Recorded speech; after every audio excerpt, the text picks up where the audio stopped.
Okay, everyone.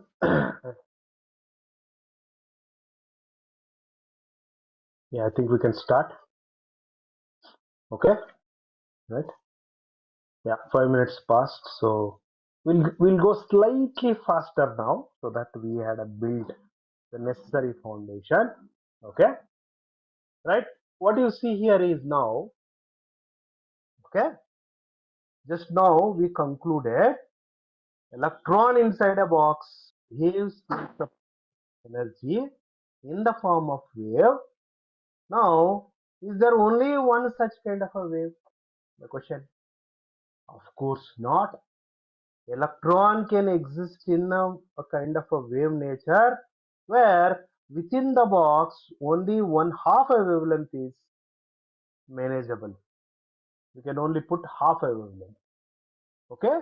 And there is one more possibility for electron to exist where one complete wavelength can be arranged. And there is one more method, one more way it can exist is 1.5 wavelength. Likewise, there are so many possibilities, not just one possibility. There are so many possibilities.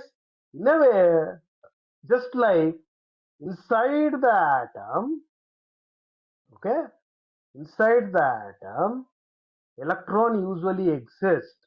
Okay, where is that? Electron exists with some ground state orbit, with excited orbit, and so many second excited orbit, and so many other orbits are there. Na?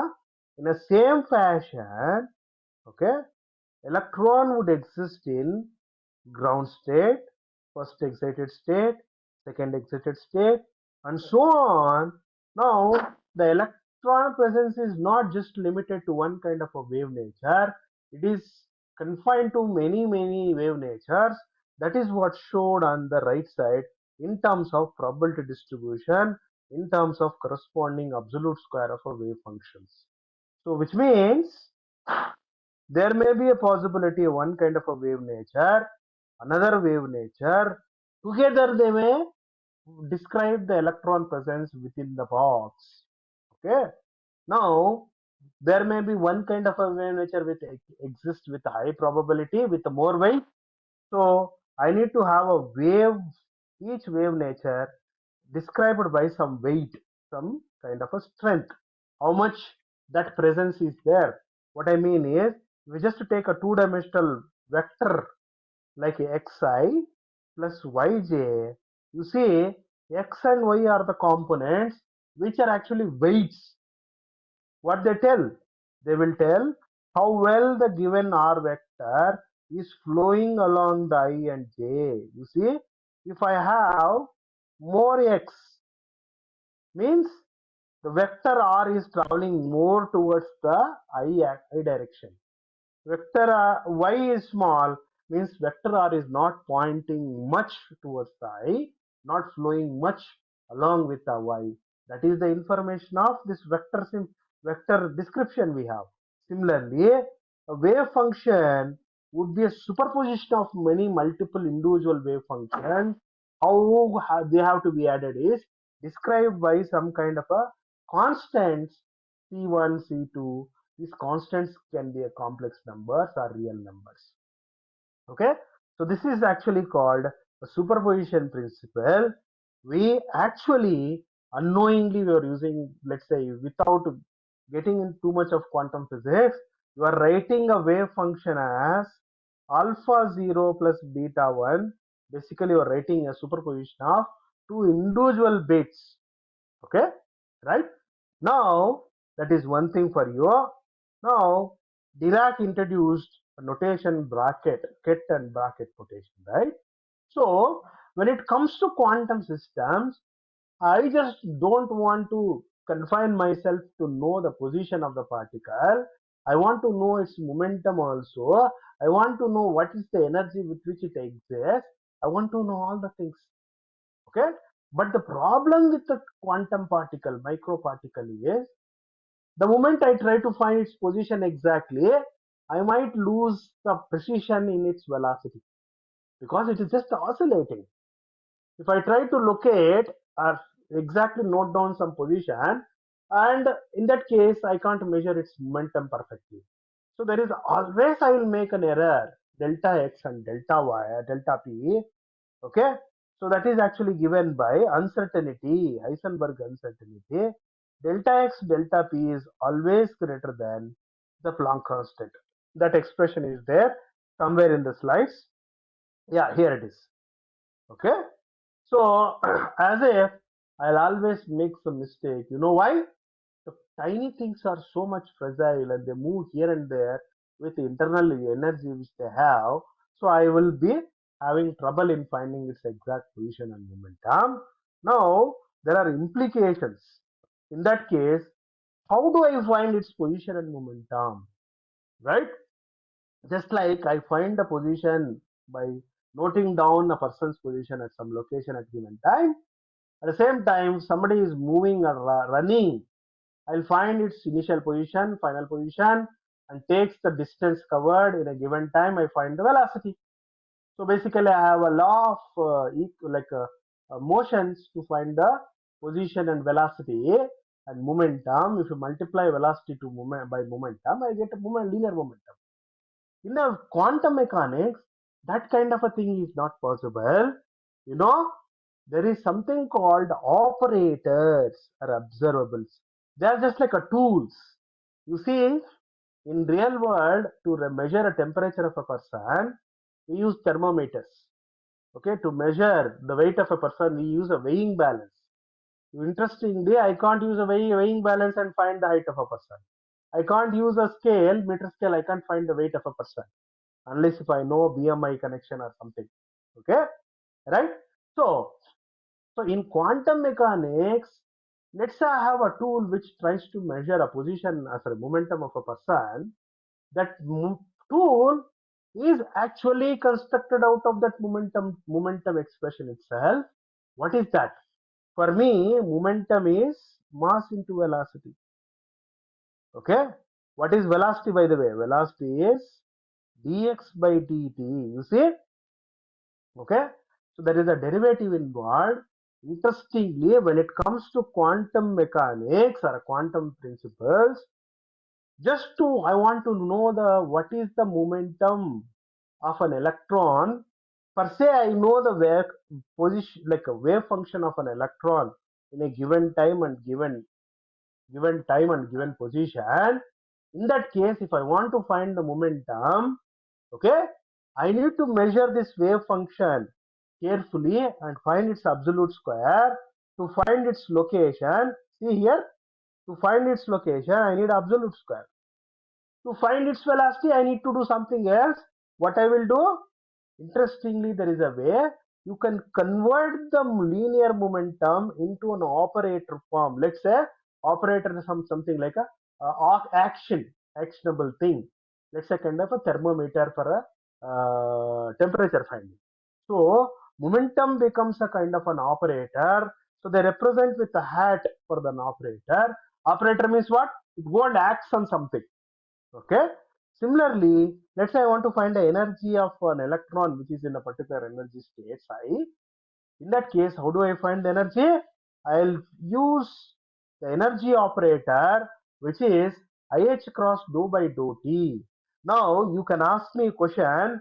Please tell me, how did you get the momentum operator which is equal to minus IH cross dou by dou x?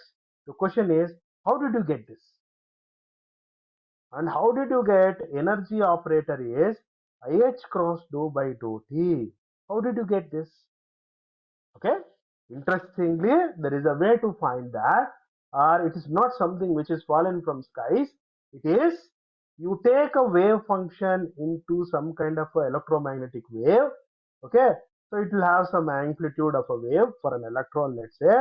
Okay, it will have some cosine kx plus omega t. This is a wave function distributed in x direction with an angular frequency omega for an electron, let's say, with an amplitude a. Now if you take, okay, please take a derivative of this with respect to x. I'll take a partial derivative because let's say this is also a function of y and z. Okay, so for time being, I'm not writing x and y and z. So let's say I'll only confine to one dimension. What you get here is, okay, let me take in the exponential form, it is much easier. Exponential kx. Now when I take a derivative, what happens? Exponential remains as it is. Okay, what I get? I get a k, extra term. Now, if you carefully see, this is equivalent to k into psi of x. So the derivative of psi of x, spatial derivative of psi of x is equivalent to, just take the same wave function, multiply with a k. By the way, remember, okay, de Broglie said wavelength is equal to Planck's constant divided by mass into velocity.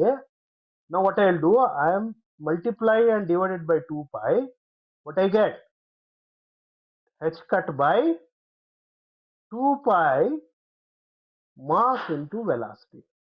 Okay. By the way, what is h cut by mv?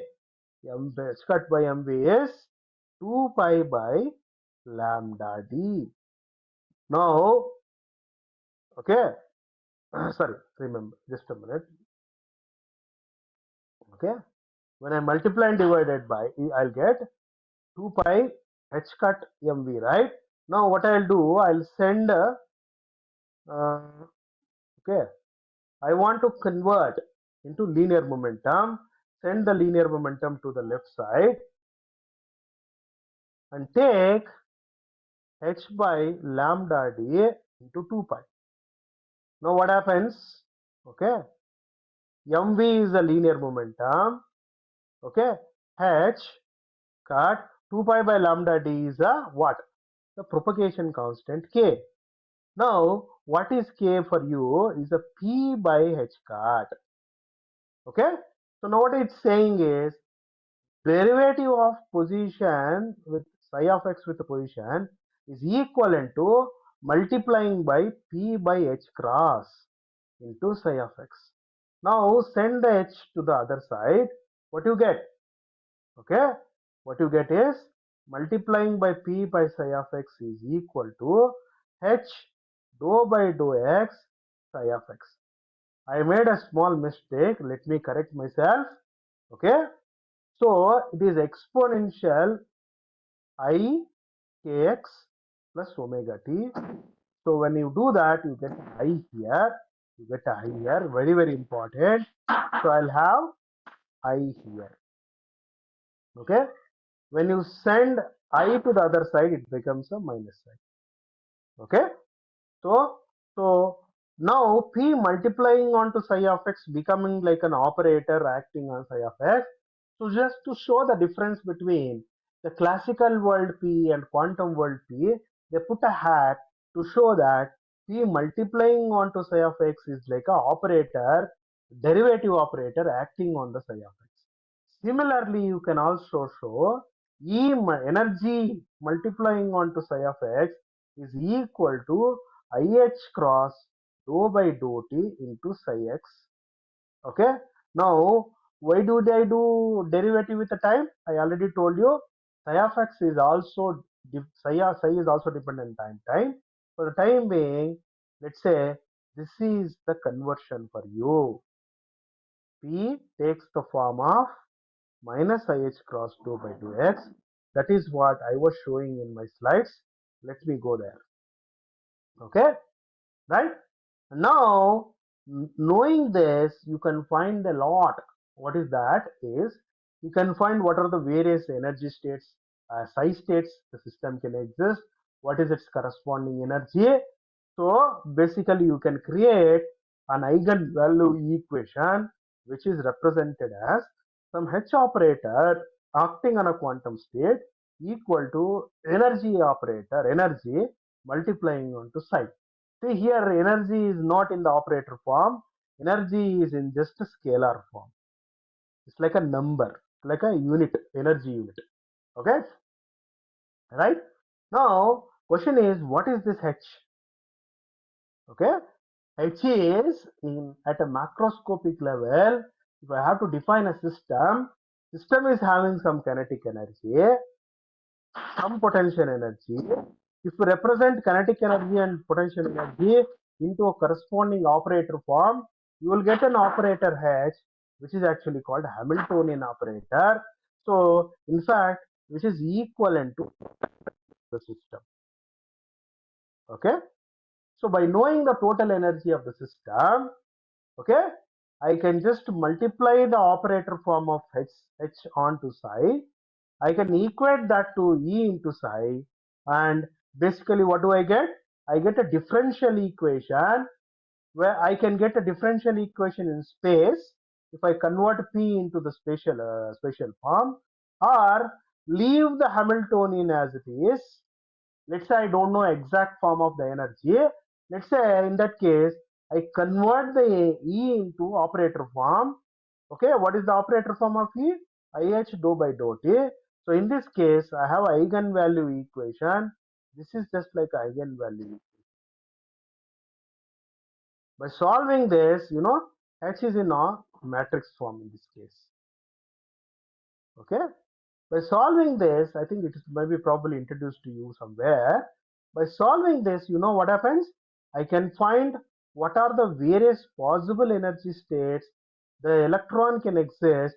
Basically, all the psi1, psi2, psi3 are the solutions of H psi is equal to E psi. Okay. Remember, whenever I specify H explicitly, I'll have H hat form. If not, I will represent into the matrix. I will convert the E into operator form. Accordingly, according to the existing information, I'll write my energy equation, Schrödinger equation. After the Schrödinger, the name is given. They also call it as time independent and time independent. Let's say time is not explicitly given. They call it as a time independent Schrödinger equation. They solve it and they will get the insights about the system. Okay, right? So, I already mentioned the electron tunnels like disappeared from the ground and exist at the excited state. In a way, it's like tunnel through from one end to other end. The train goes through the hill. No? So that is what tunneling. In fact, the particle in a box, the expression which I mentioned earlier, which is actually solving the Schrödinger equation explicitly for a given potential. So V of x, which is given earlier, not explicitly mentioned. Okay. So if it is explicitly mentioned, whether it is a zero or some infinity, let's say I have a well where potential is zero inside the well, outside it is some potential is there, let's say infinite potential is there. In that case, if you leave the electron inside, we think that electron cannot jump to outside because the energy is too high. It can't reach to that energy because it needs to have that climbing energy. But in a way, electron can still go to the other side because of its wave nature. So there is a tunneling probability you can find. Okay, basically what is happening is the electron, instead of having a wave nature like this, it can still have the presence even in the higher potential case also. So that is what the decaying of probability minus 2 kappa A, which is given where A is length of the potential. Okay, right? So that is a tunneling. Energy quantized means, as you can see, the energies with which electron can exist various wave function is fixed. There is one particular energy 0, energy 1, energy 2, and so on. There is nothing between energy 0 to energy 1. So like our currency, there is nothing between 5 rupees to 10 rupees. So in a currency denomination, similarly, energy of a quantum system is discrete, not continuously varying. That was the implication, in fact, given the description of black body radiation by Planck's ideas. Okay, so there were some landmark experiments and applications came along. One is double slit experiment, which explains wave nature of even the particles. Let's say we all know you take a coherent light source like a sodium vapor lamp or even lasers, put a two slits before, and there is have a screen on the other side of a slit. what you get? You get a bright and dark fringes. You see fringes. It's like rings, Newton rings people call, Newton fringes they call, Newton's fringes. So which is actually happens because light constructively and destructively interfere, and wherever it is destructively interfere, there is a dark fringe. Wherever it is constructively interfere, I see a bright fringe. You know why? If the light comes and hits at a point in a same continuous, in the same phase, see both are hitting this wave in a positive way, so I'll have a positive impact, like a positive effect. If one light coming like this, other light coming in opposite phase like this, once they hit, there is a negative effect, which is a destructive interference. So light actually nullified.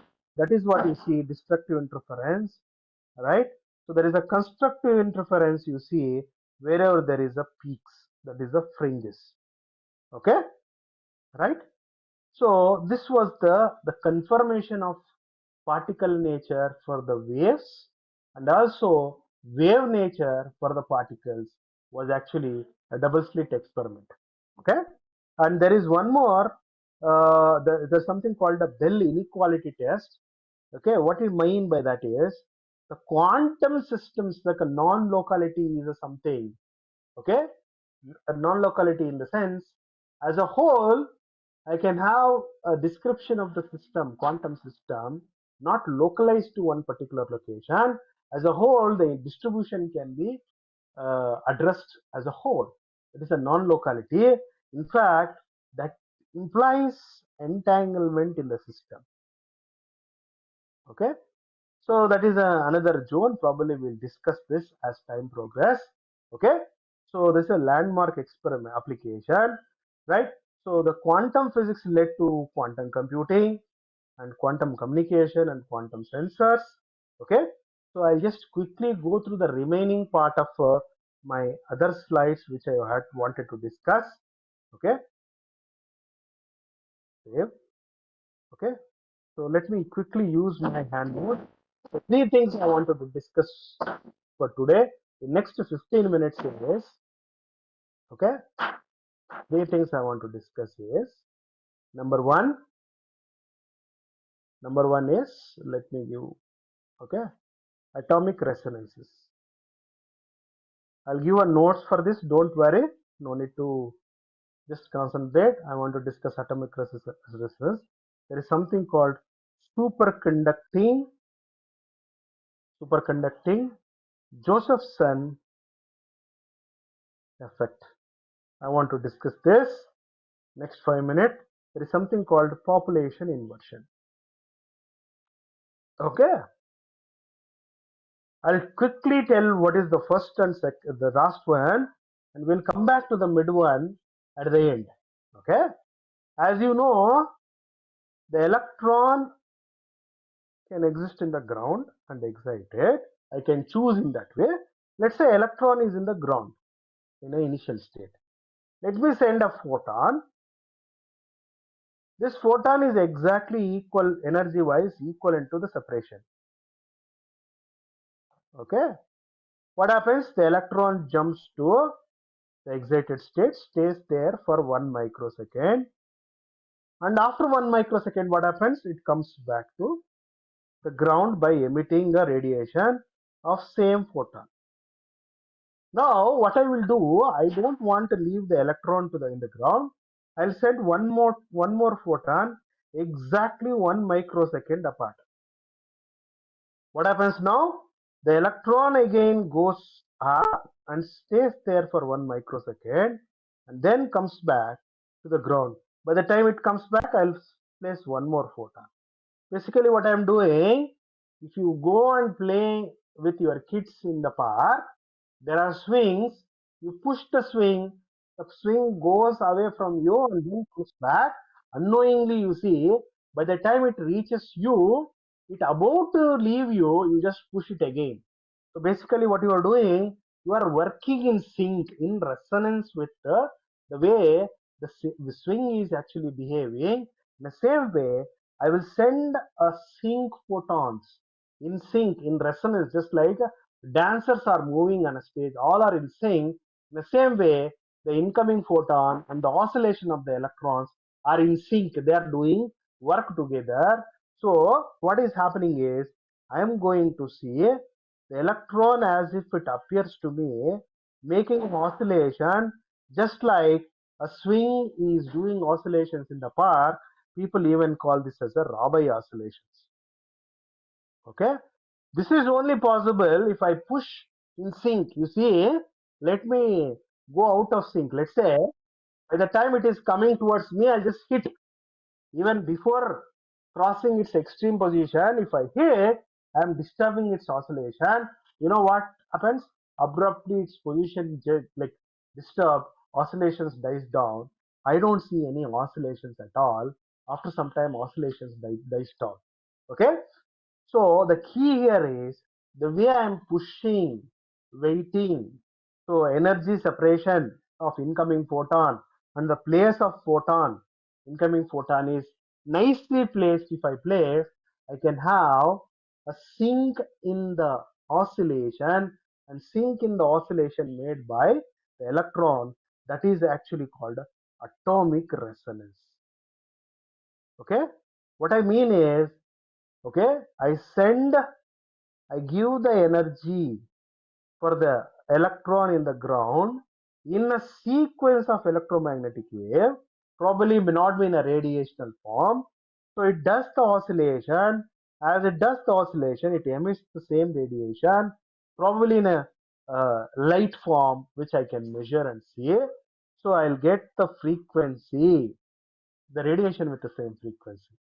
Okay, so this is all possible if I work in sync in resonance. Okay, so that is atomic resonance for you. Okay, and the next thing is, interestingly, if I send the energy to this kind of a collection of all the atoms, put all such atoms together. Okay, so there are collection of many atoms. I send radiation from all the directions. Okay, I'll put a small hole here, and I will ensure that radiation is not going anywhere else. It has to go reflected, and after some time I should get back through this small hole. I presume that the light comes out in a small hole is nicely streamlined because I'm taking a small hole. But the thing is, when I see a light comes out, it is like diverging. And one more problem is, the light coming from this direction, light coming from another small variation direction, there is no absolute connection between them, no correlation. Okay, what is the correlation? I mean, you take a ray from here is like this, ray from here is probably like this. The difference between the peaking time, you see, there is a peaking time difference is, let's say, some delta x. So the peaking time earlier is again delta x prime. So this delta x and delta x prime always keep changing. There is no fixed path difference or fixed phase difference between these waves or rays coming out from this.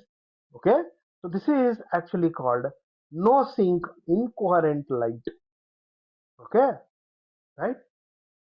Fine, I want to have a coherent light, means there should be a fixed path difference throughout as the rays goes out. You know what is happens if I have such a effect? Okay, if I have a coherent effect, the light goes through a streamline, continuously streamline. I can send the light forever. Basically, it is actually called a lasers. Light amplification by stimulated emission is actually lasers expansion. You know how it is possible? It is possible through something called population inversion. What I mean by that is, let's say at a time all the atoms were, all the electrons in the ground state were put to excited state. At a time, all of them are put down to the ground state. You know what happens? Every guy emits the radiation in the same time. So if I put them together, there will be a fixed path difference or fixed phase difference. Then I will have a coherent light source, right? That was the idea. But the problem is, at a time I can't put all of them in the excited state and make them to fall down same time. So you know why? because if I take a collection of atoms, many, okay, so I can only put equal number of them in the excited and the ground. See, there are two ground and two excited. Together, they may appear like they may not decay. By the time two decays, two may go up. So there is no light coming out. So for that, what people thought is, can I use a three-level atomic system? What is that is? Let's say atomic system like this: 0, 1, and 2. Okay, what they do now is they just keep pumping the electrons to the second excited state like this. Okay, many electrons. Now they ensure that whatever electrons were gone to level 2 were just taken back to the 1. Okay, but electrons will not jump from 2 to 1. That is forbidden. Okay, electrons were decayed from 2 to 1 in a much quicker fashion, so that more number of electrons are exist in 1 compared to number of electrons in level 2. So it is called more population in the excited state, second excited state, less population in the second excited state, first excited state, is actually called population inversion. If I can create this, what I mean is, I have so many three-level atomic system. Okay, so more number of electrons here, less number of electrons in the level 2. Okay, so I'm talking about several groups of electrons. Now what happens, after some time I can trigger a stimulate emission, some quick emission from level 1 to 2 in all the atoms, in one shot. So whatever radiation which comes out is streamlined, that will become a stimulated emission, that is a laser for you. And just to ensure all the light comes in one shot, what I'll do, I enclose all of them within a cavity, like powerful reflecting mirrors, so that even some of them like does a little bit earlier than that, we take that energy without losing. I trigger one more in one shot. So that is what the lasing for you, the lasers for you, which is possible because of population inversion, which is possible with a three-level atomic system. Remember, inversion is not possible with the two-level atomic systems at all. Okay, right? Next, the next thing is Josephson junction. Okay, basically what is this is, we know superconductors. What the superconductor does is, when you cool the superconductors from all the directions by pouring some liquid helium or nitrogen, if I put that into millikelvin, you know what happens, the electrons coupled together, they form Cooper pairs. So if I wanted to conduct some electron through the superconductor, they will not see any resistance at all. So as if the zero resistance is there, so electrons can travel freely, these coupled electrons. So what people does is, they connect two superconductors with the insulators in between. Okay. Now the Cooper pairs are formed when I cool it to millikelvin. So these Cooper pairs jump into the other superconductor even through the insulator, and some again it comes back, and the ones which are on the other side also does these oscillations. Okay, this oscillations is taking place because of the induction effect in this Cooper pairs. Okay, now see, the electrons are coupled is actually explained by a quantum wave function, which is psi absolute exponential I phi. By the way, what is this phi? So here phi is a function which is connected to the phase transition the system is doing. You know what's the phase transition doing? From some specific resistance to it is going to zero resistance.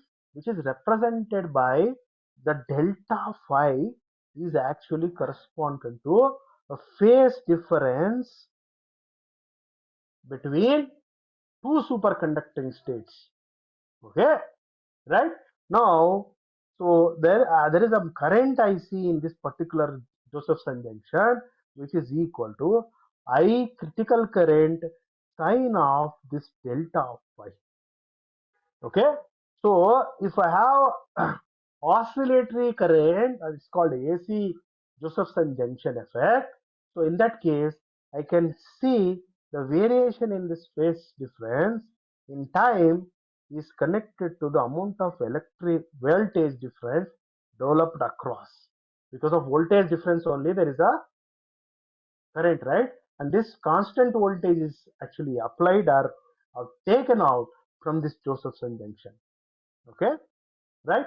So the frequency with which this system would oscillate, I'll write a small f for the frequency, is actually connected to this voltage difference maintained or created in terms of the electron and also the Planck's constant. Okay, let me remove the cross symbol. Okay, this is just a h. Okay, right? So the applications of this Josephson junction is mainly because of the Cooper pairs are formed. They induce through insulator into other side of a superconductor. What people did is they took a LCR circuit, inductor, capacitor, and internal resistance. They connected to some oscillatory voltage. Okay, V sine of something. Okay.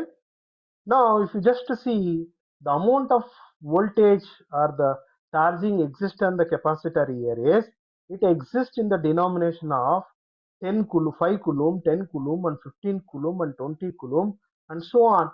So Coulombic nature is a microscopic effect. So can we realize the qubits out of it? Yes, possible. Let's say I realize a qubit out of 5 coulomb and 10 coulomb. Remember, the difference is 5 coulomb. Then, since there are other differences are also of 5 coulomb, there may be a chance that the information I would like to store between 5 to 10 may lose to even 10 to 15. So, to avoid this linearity in separation, what people thought is, let me replace with the Josephson inductor L with the Josephson junction, superconductor, insulator, and superconductor, and keep the capacitor and internal resistance as it is. Okay, this time what you will have? You will have unequal, let's say 5, 10, 14, 17, next is 19, next is 20. You see unequal separation in difference. So in this way, I can realize a qubit out of any two levels without losing information to other two levels. So this is actually called transmons. Okay. So I was able to discuss all the three things. One is superconductor. Okay, one is where did I have? Okay, wait a minute. Atomic resonances, superconducting Josephson effect, and potential population inversion. These are the applications of the quantum physics, by the way. Okay, so I will stop at this point. Let me see if there are any questions, and we'll quickly go through the questions. If no more questions are there, we can conclude for today and we can meet tomorrow. Okay. Okay, so I'll just come from the start if there are any questions. Okay, so I did address the question at 4:30 by Paramasivanji. Next question is from Sahuji. I have a good evening. I have a question. From Schrödinger equation in quantum material design, for example, topological insulators are 2D materials. How is Schrödinger equation applied to predict electronic band structures? Amazing question. It's a highly advanced question. It should be asked. Yes, I'll try to answer for the time being in the whatever time I have. Okay, right? See, whatever material you take, don't worry and don't panic about the material structure. Okay, just think in terms of what it is consisting of. Does it have how many number of electrons? Does it has electrons are confined in a particular location? Okay, if it is confined in a particular location into a space, it is existing in a potential. So there will be a potential function, like a potential energy function in a Hamiltonian. Okay, if it is moving, some kinetic energy it will have. Probably if we can define the entire system using a Hamiltonian, you are through. You can write down the differential equation in space and time, a Schrödinger equation in space and time, and you can calculate what are the possible energies with which system can exist. It's basically you are trying to solve eigenvalue equation. Xi is equal to E psi. Remember that question, that thing. Xi is equal to E psi. If I have Hamiltonian represented in the energy description in an expression form, E is becomes a scalar. Let's say Hamiltonian is in a matrix form. In that case, what happens? E takes the operator form. I'll have this. Okay, right? So this is a matrix for you. Now, in this case, still I can find what are the possible energies with which the quantum system exists, whether it is quantum state psi or quantum state psi1 or psi2 or psi3. I can find this corresponding energies I can find. Okay, if not, let's say I have the expression H in terms of kinetic energy, in terms of potential energy. That time what you do, you can get what are the energies which system would exist, E1, E2 and E3. The electron energy structure, we have it in our expression somewhere. Let me show you. Okay, where is that? Okay, see here. So I find the energies, by the way, right? So that is most important for you. Please note down, even for this material design of a topological insulators or any 2D materials, you should worry about how to specify them explicitly in terms of the Hamiltonian. The moment you know how to specify Hamiltonian, it's straightforward. If it is a Hamiltonian comes in expression form explicitly in terms of potential energy and kinetic energy, you are solving differential equation in space. On the right side, time being can kept energies without any operator form, you can find the energies.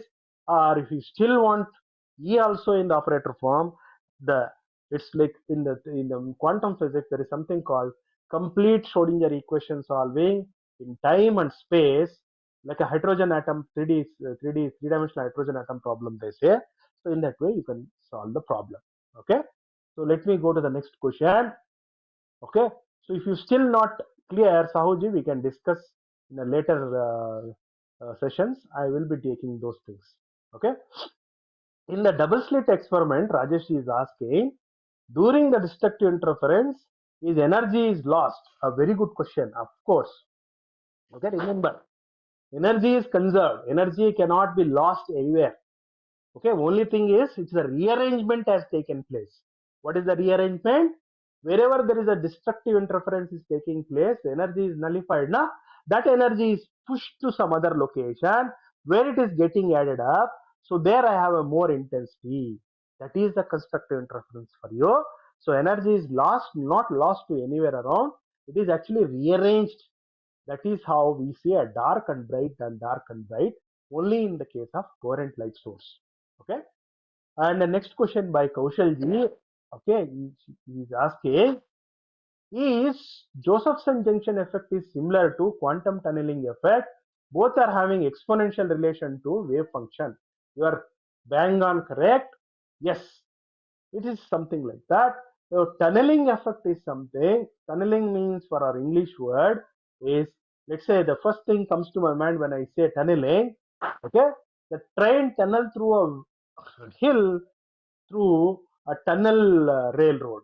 Okay, the same way electron tunnels through very hilly potential without even having the energy. You see, so to cross the hill, usually somebody has to have energy to go up the hill and come down to the other side. But if there is a hole I can punch through, train goes through that hole. But in fact, for an electron, even there is no hole, even there is no need of having energy, still there is a chance that can even tunnel through. Remember, there is no certain it will go to the other side, but it is a probabilistic in nature. Remember, on the other side of the tunnel, the other side of a tunnel, you see, it is decaying. So that decaying is effect is actually coming a minus kappa A. So that is what the quantum tunneling effect. So I would say they are both close to each other. But remember, in case of Josephson junction, what we see, okay, the electrons are actually punching back and forth. They are not dying down. So as much as the energy they have, they are actually doing oscillations. So here the oscillations are sinusoidal, not a decaying kind of oscillation, which were in the case of tunneling we just saw. Okay, so there is a slight minute difference between tunneling and Josephson junction tunnel of Cooper pair through the insulator onto other side of the superconductor. Okay, please mind that. Okay.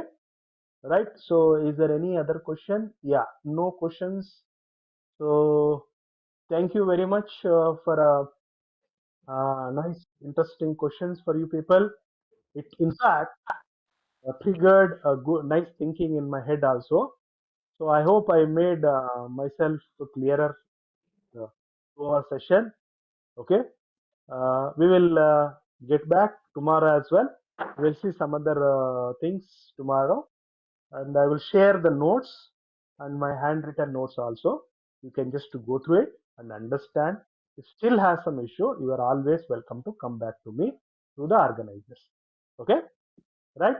So thank you very much, Manoj sir and Vasi sir. I hope I reached your expectations for today, and we'll Yes, meet sir. Yes, tomorrow. sir. Yeah. Thank you, Thank you thank so you, much, sir. sir. Yeah. Okay, there is a question coming up. Phase difference to Cooper pair number. Please explain its uncertainty. Okay, phase difference. What is the question? Let me try to understand.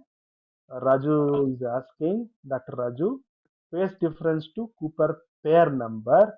Please explain its uncertainty. Okay, okay, yeah. I get it. What you mean? Okay, if you are seeing the super Josephson junction here, you see, if I just concentrate on one particular Cooper pair, you know what happens?